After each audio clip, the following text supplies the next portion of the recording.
Action speaks louder தன் வேர்ட்ஸ்ன்னு சொல்லுவாங்க. நம்ம பேசுறதை விட நம்மளோட செயல்கள் இன்னும் சப்தமா இருக்கும். அது நிறைய மக்களை போய் ரீச் பண்ணும். தாவா அப்படின்னா குரானுடைய வசனங்களை நல்லா மெமரைஸ் பண்ணி அதை மேடையில பேசுறது மட்டும் கிடையாது. இல்ல இஸ்லாமிக் கான்செப்டை ரொம்ப அழகா எக்ஸ்பிளைன் பண்ணி மற்றவங்களுக்கு புரிய வைக்கிறது மட்டும் கிடையாது. ஒரு எஃபெக்டிவான தாவா அப்படின்றது நம்மளோட செயல்கள் மூலமா வரணும். ஏன்னா இஸ்லாத்துடைய ஆரம்ப கட்டத்துல இஸ்லாத்தை பின்பற்றினவங்களுடைய செயல்களை பார்த்துதான் மற்ற மக்கள் எல்லாரும் இஸ்லாத்துக்கு வந்தாங்க.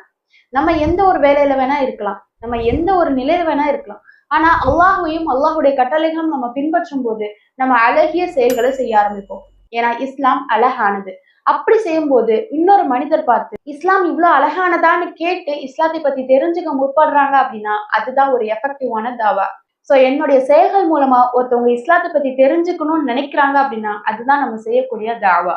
இந்த இஸ்லாத்துல இருக்கக்கூடிய எல்லா மக்களுக்கும் இஸ்லாத்தை எத்தி வைக்கிற கடமை இருக்கு. அப்படி எத்தி வைக்கிறது நம்மளுடைய செயல்கள் மூலமா இருக்கணும். இன்ஷா அல்லாஹ். அஸ்ஸலாமு அலைக்கும்.